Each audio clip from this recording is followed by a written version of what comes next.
Namaste students, welcome to grade 5 ICT session. ICT means information, communication and technology. I'm Divya, your computer instructor. Today we are going to learn chapter 9, that is algorithm and flowchart. In this chapter, we learn about algorithm and flowchart, features of algorithm and flowchart, flowchart symbols and rules of flowchart. In our daily life, we receive some commands and give instructions to execute any work. It does not matter whether the work is small, like as we get up early in the morning or switching on the computer or preparing a delicious dish. We only work as per the instructions and commands given to us. For example, if your mother asks you to bring some vegetables from the market, have you gone alone to purchase the vegetables? Hope most of you might have, right? So, does your mother simply ask you to bring the vegetables, or she gives some proper instruction in a stepwise manner? Something like this: open the purse, take the money, carry a bag, go to the market, check for the required vegetables, pay the money, and come back to home. Right? We will follow the instruction which is given by our mother. Let us take another example. Suppose if you want to buy a pencil from a shop, what steps you will follow? Yes, you will go to the nearest stationery shop, ask for the pencil. If it is available, make the payment and get the pencil. Or else what you will do? Yes, you will check in other stationery shop and then return to home. So detailed step-by-step instruction given to perform a specific task is commonly known as algorithm. Algorithm is nothing but a process of solving step-by-step process. Now, what is the need of algorithm in computer? You must be aware that the computer works very smartly, but it is not able to do any work of its own, right? For performing every task on the computer, you need to give the proper instruction in the form of programs. What is program? It's nothing but set of instruction given to the computer to perform some task. Before before solving a problem, algorithm is nothing but it's a problem solving method. But before solving the problem, one should understand the nature of the problem clearly. Okay, once the algorithm is written, then it makes a computer programmer to write an efficient program and develop the software application. Okay, so computer program is formed by several set of instruction or algorithm to perform a specific task. For example, if you want to go for a picnic, what algorithm you will follow? Yes, first you will announce about the picnic. That will be the step one. Then those who are interested for the picnic, they will, choose a suitable place. Then you collect the money, you book the bus or whatever. Then you will go to the destination, you enjoy with your friends, and then you come back, right?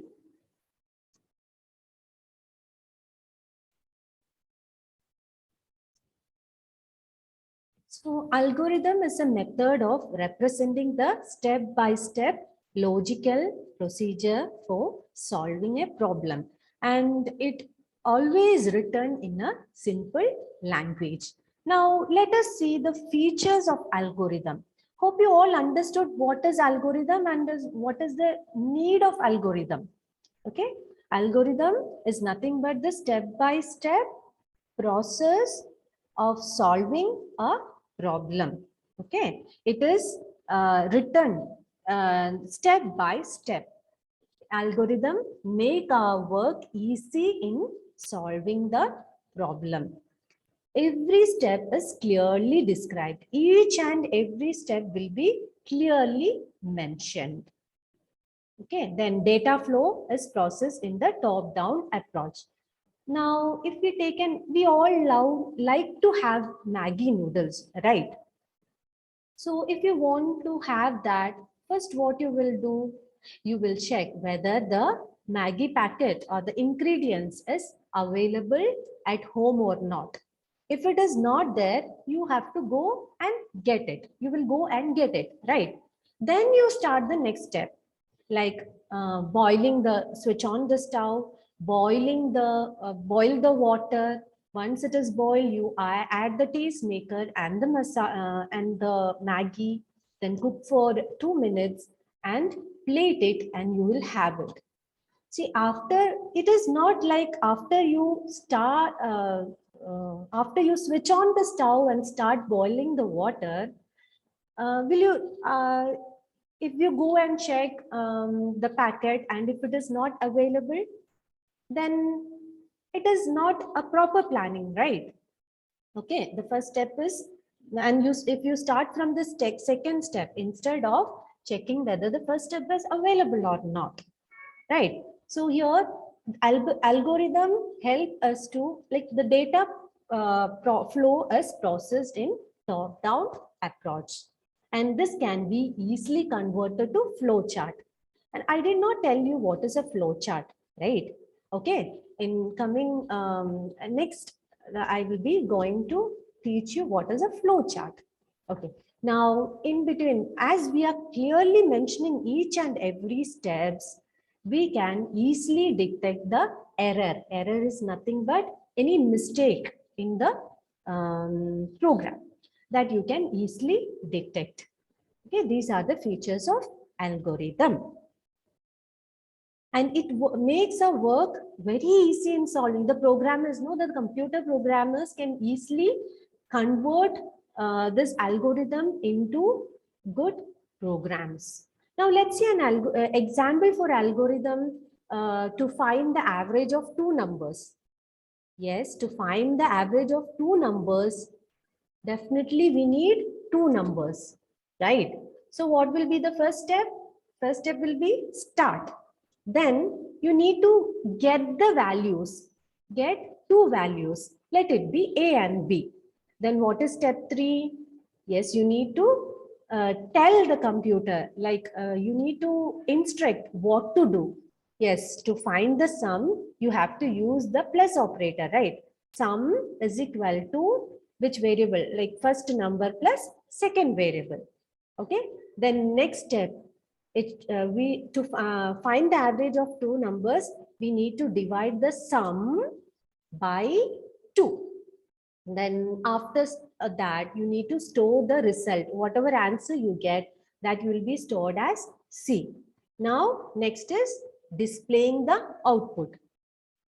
Okay, displaying or printing the output. Now, last step is end the program. Okay. Now, hope you understood how you can write an algorithm. Now, I'm going to give you a home task. Now, you take your book, take a rough notebook, and write an algorithm to buy clothes from the shopping mall. Okay. Hope you got the question. I repeat, write an algorithm to buy clothes from shopping mall. That is very easy, right?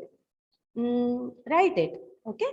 Then one more example. I warned you, one more home task I'm going to give you, that is write an algorithm to find the product of three numbers. Okay. To find the product of three numbers, we require three numbers. Then you need to instruct what to do. Then you need to show the output and then end the program. Okay. write that. Okay.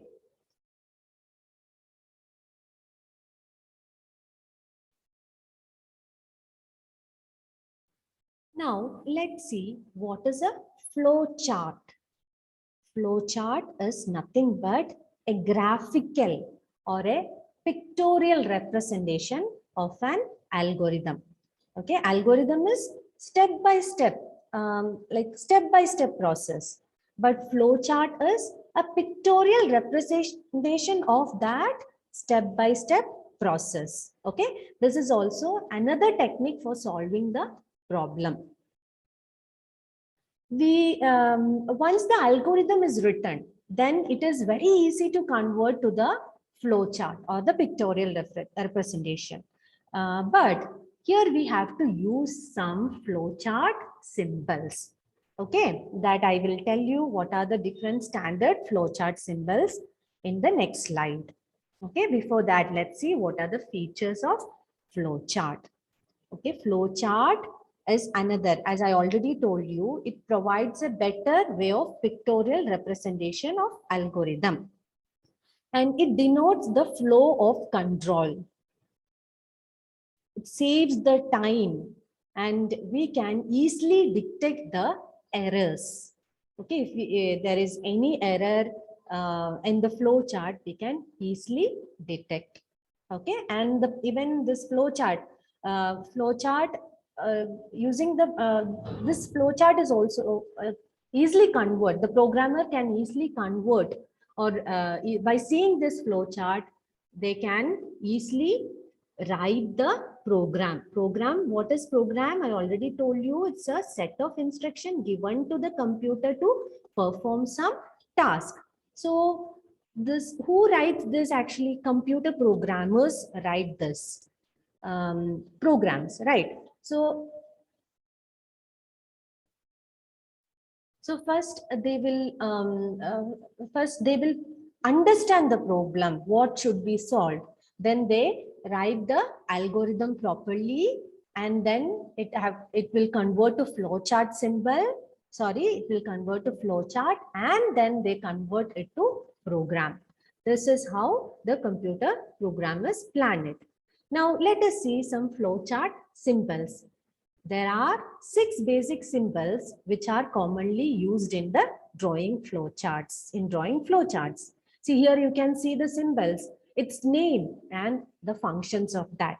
Let me explain one by one. The first symbol is the oval symbol. Okay, oval shaped symbol, and it is called as terminal symbol. In the algorithm, you might have seen, no, I use the first step always will be start, and the last step always end the program or stop the program, right? So what is the use of this terminal symbol? It is also called as start and stop. Okay, this symbol is used to indicate the beginning or end of the sequential steps. In a flow chart, in one flow chart, we can have only one start and one stop symbol. The beginning you use the start box, and the end you use the stop box. Okay, so which symbol is used to represent that? Yes, it's the terminal symbol. Next one. Okay, I'm skipping the second and I'm going to the third one. Third one is the input and output symbol. Input and output symbol. What is it? Okay, when if you want to solve a program, you need some input, right? Okay, the previous example which I've given, to find the sum of two numbers. So we input two numbers, like read A and B, or input A and B, or the first number and the second number. Okay, for getting the input, or this input output symbol, or the parallelogram shape, that is the shape of a parallelogram, right? It indicates the acceptance of input from the user. Okay, that means getting the value from the user. After getting the value, what we will do? Yes, we will give the instruction what to do. If the addition, if you want to find the sum, then you will instruct like sum is equal to that number plus the second number, right? Okay. After uh, getting the answer, again the result have to be shown, right? The output have to be shown. For that also we will use the input output symbol or the parallelogram symbol. What is the use of that? It is used to indicate the input from the user or the output the result, okay, or to show the result. Next one, the second one, you can see the rectangle box, rectangle symbol that is used, that is called as the process. I already told you, once you get the value, you need to give the instruction with that value, what it have to do. Okay, so that we represent in the process box. It involves the processing of data. Okay, actual processing is done in the process box. Okay, now coming to the next one, that is decision box. It is, you can always remember this shape. It is a kind of diamond shape. One sweet we will get in this shape, right? Kaju katli. Okay, so this decision is nothing but, already while explaining the chapter, I told you, when if you want to buy a pencil, what you will do, you will go to the stationery shop, check whether there are two possibilities. One, maybe the pencil will be there, or else the pencil won't be there. If the pencil is there, what you will do? You will purchase that. So here we have an yes or no, or a true or false condition is there, right? If it is there, you will purchase. Otherwise, what to do? What is the alternate? You have to check in the other shop. So when you want to take a decision, you will use the diamond or the diamond symbol or the decision box. Okay. Next one is data flow. Data flow is nothing but, like I already told you, know, each step data flow is processed in top down approach. So we need to connect this, or else to show the direction of the steps. Okay, you need to use the arrow symbol, left arrow, right arrow, then top arrow and down arrow. These are the data flow symbols which denotes the direction and order of the steps. Okay, so it represents the direction of flow of data.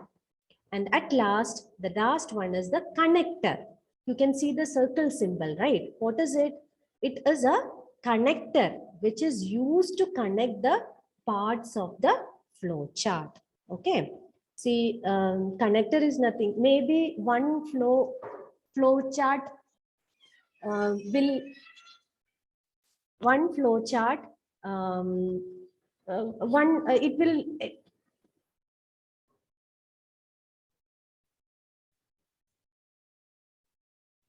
sometimes a flow chart exceeds to the next page. So again, we are not supposed to use the start symbol. I already told you that one flow chart contains only one start symbol. Okay. So what is the other possibility if it exceeds to the next page? Yes, you can use the connector for that. Connector is nothing but it continue the flow on the or it is used to connect the parts of the flow chart. Okay, hope you understood, children. Now, let us see what are the rules of writing the flow chart. While drawing a flow chart, we should follow some rules. That when we when we draw the flow chart, we have to use the relevant symbols. For example, we should not use a process symbol for writing the start. Okay, for start we have to use the terminal symbol itself. Okay, then for the input, for getting the value from the user or printing the output, you have to use the input and output symbol, not the process symbol or decision symbol or any other symbol. So we have to use only the relevant symbols. Out of the 6 symbols, you have to choose which one for which data representation that you have to choose and do it. And this arrows must be used to indicate the direction of the flow of data. Now, as I already told you, if you are drawing the flow chart in more than one sheet of paper, you have to use the connectors for joining to the different pages. Now, some important points when you draw the flow charts are: flow chart should be very clear, neat, and easy to follow. And it should be logically correct. Okay. Then one limitation of flowchart is that flowcharts are difficult to modify. For example, once if we have done with a flowchart, like for example, if I tell, draw a flowchart to find the sum of two numbers. Okay, we have done everything, even n box, everything we have completed and kept. Again, if we modify that, like include the average of numbers. Again, modifying that will be very difficult. Okay. So hope it is clear. Like everybody understood what is an algorithm, and a flowchart. Here is some example. Here is one example to write the flowchart, to draw the flowchart for average of two numbers. See, you tell me which symbol I have used for the start box. Yes, terminal symbol. Okay, terminal symbol. Then next, you need to get the input that we have used a parallelogram symbol, that is called as input output symbol. This is nothing but getting the value from the keyboard or from the user. Okay. After that, you have to find the average of the numbers. Here we have two ways. First, you can find the sum of two numbers, then you can divide the sum by 2. Here directly we have given in the process box the instruction to the computer. For the computer is like find the average. Average is equal to how to find? Yes, you have the first number and the second number. Add that and then divide by 2. Now after that what? Yes, you need to print the result. Okay, print the result. Either you need to take the printout or you need to show it on the screen. So you have used again the input output symbol. And even the arrow symbols are also used here. Okay, then finally you need to stop the flowchart. Stop the flowchart using the terminal symbol. Okay, here I'm going to give you a home task. Now you can take your rough notebook and draw a flow chart to prepare a cup of tea or coffee. Hope you will do that, children. Yes, one more home task I'm going to give you is find the average of 3 numbers. Find the average. Draw a flow chart to find the average of 3 numbers. See, that is already whatever we have done, the same thing only. Okay. So you have to do you have to do this. Okay. Complete this home task. Once again, I'll tell you, algorithm is nothing but the process of solving problems in a step-by-step process. And flowchart is a pictorial representation of algorithm. Okay, dear children, complete the home task. Go through the lesson once. Thank you so much.